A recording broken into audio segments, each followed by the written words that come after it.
藤間でございます。今回は2021年末に仮想通貨で送り人が急増する理由について話していきたいなと思います。今までね、送り人が急増する理由っていうのをね、2020年の6月ぐらいに、2020年結構仮想通貨の価格が上がりやすいから送り人急増するよっていう動画を一つ上げて、2021年は仮想通貨の本格的なバブル来るから、それも送り人が急増する理由っていう動画を上げて、これで3つ目になるんですけど、今回が多分一番のね、大波が来ますので、一番大事なね、ポイントかなというふうに思ってます。で、いくつかね、理由があるんですけど、一つはね、ビットコインの半減期っていうのがあります。で、半減期っていうのは、ビットコインっていうのはね、プログラムがあって、それをマイニングするっていうのがあるんですけど、そのマイニングしたら、マイニングした人に報酬として、ビットコインが、ね、もらえるんですよね。で、その、報酬が半減するときを半減期って言ってて、1回目の半減期が2013年にあって、2回目の半減期が2012年にあって、2016年にね、2回目の半減期があって、で、2020年に、3回目の半減期があったんですね。で、その半減期の、翌年に仮想通貨バブルが来るっていう、なんか一つのサイクルがあるんです。半減期を迎える翌年にバブルになる、その翌年にバブルが崩壊する。で、一旦ちょっと、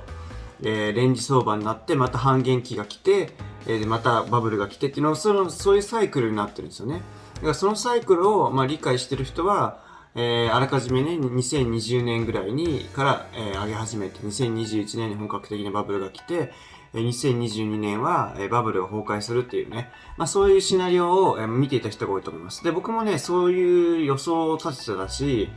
今回もそういうサイクルで来るんだろうなというふうにあったんで、2020年ぐらいから、そういう配信活動をしてきたという感じなんですよね。で、今2021年の、もう終わり頃になってきてますけども、やっぱりね、年末っていうのは一つ、上げやすい、ところなんですね。仮想通貨の、今までのその流れを見ると、特にビットコイン、について見てみると、11月、12月っていうのはかなりやっぱり上げやすいんですよね。ほとんどの、年で、上げている月になりますので、上げやすいです。ただ12月も終わりになってくると、結構海外ではね、所得がね、確定する月が12月末っていうことになっていることが多いので、そこで売ってしまったりとかね、税金を払うために、持ってる金融商品を売るっていうね、年末の売りが入る、ところになるので、12月終わり頃になってくると、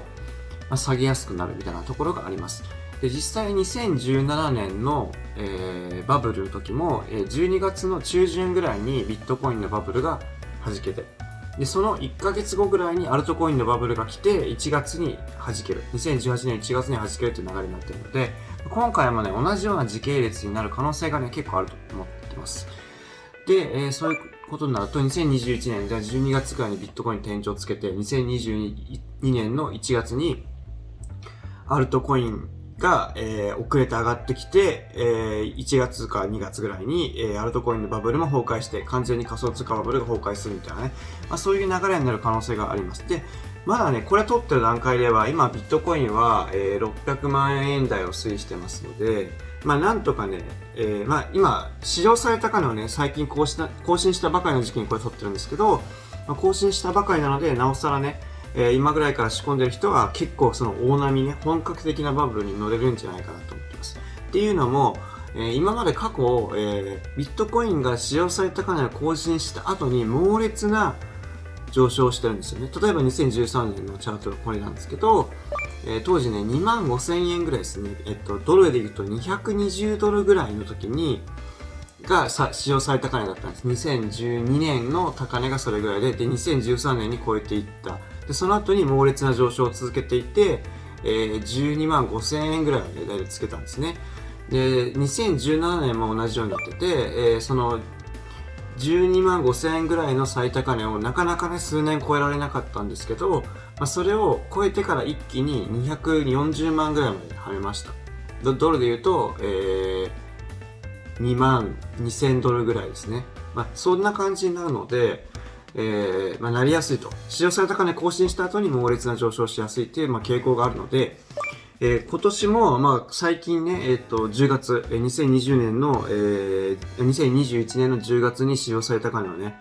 $65,000っていうところを更新しましたので、今から猛烈なね、イナゴって言ったりもするけど、急上昇を見せて、急落してバブルが終わっていくんじゃないかなと思います。で、この最後の波、どれぐらい飛んでくるかっていうところは、予想が難しいんですけど、でもいろんなね、海外の発信者を見てみると、大体ね、ビットコインがね、$20万ぐらいから、マックスでも$40万ぐらいを見てる人が多いようです。で、僕個人は、いろいろ分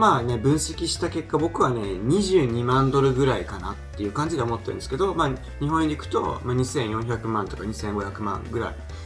まで、跳ねる可能性は十分にあるかなと思います。今、600万円台で取ってるので、今から考えても、4倍ぐらいはね、ビットコインで取れると思います。で、それ以上にアルトコインの中には、10倍になるコインとかね、50倍になるコインとか、そういうのもあると思うんですけど、アルトコインの方が上昇率は高いし、ビットコインが上げていった後に、アルトコインが上げていくと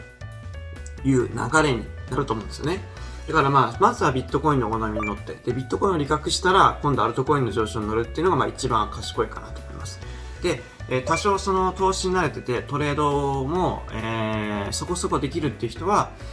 レバレッジをね、多少かけて、長期ロングって僕は言ってるんですけど、長期ロングするっていうのがおすすめです。ただ、この場合ね、ハイレバレッジ、高いレバレッジは、おすすめしないです。っていうのも仮想通貨はかなりそのボラティリティって言ってね、価格変動が大きいので、高いレバレッジでかけてしまうと、例えば一気に 30% ダウンして、その後猛烈に上げるとかね。そういう動きが結構仮想通貨ってあるんですけど、そういう動きをしたときに、例えば、結構てっぺんのところで、ロングポジションを持って 30% 下落したときに、全資金を失うみたいな、そういうことになるので、レバレッジを高くかけるのはお勧めしないです。もちろんその短期トレードで、スキャルピングとかね、逆張りでヒゲで、逆張りして、トレードするとかっていう時は、多少ハイレバレッジでもいいかもしれません。短期トレードの場合は。でも長期トレードだと、あんまりレバレッジはね、かけない方がいいと思ってて、3倍ぐらいにせいぜいした方が、安全かなと。仮想通貨の場合はね。と思ってますので、もしレバレッジかけて、ちょっとリスク取ってでも、この仮想通貨バブルの大波に乗りたいっていう人は、仮想通貨取引所で言うと、バイビットっていうね、仮想通貨取引所が今めちゃくちゃ使いやすくて、で、トレードできる仮想通貨も30種類以上あってね、手数料も安いので、おすすめなんで、ぜひ動画の説明欄から登録してみてください。僕はね、もうバイビット、で僕自身もずっとロングとかしてきたし、とても今、昔より特に使いやすくなったっていうのがあって、